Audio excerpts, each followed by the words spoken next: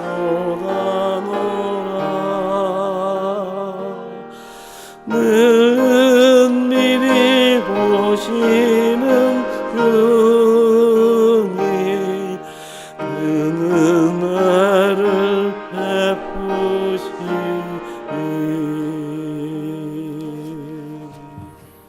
네, 광고해 주시겠습니다.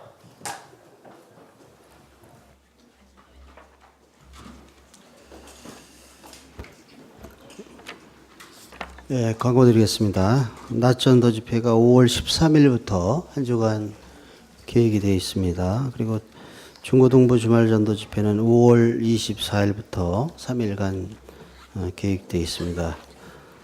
두 집회 그 기도 부탁된 분들을 위해서 기도를 해주시기 바라고요. 말씀 전하실 박윤범 목사님을 위해서도 기도해 주시기 바랍니다. 주간 일정 안내드리겠습니다. 내일은 그 교구별로 자유스럽게 임원 모임 가지시고요.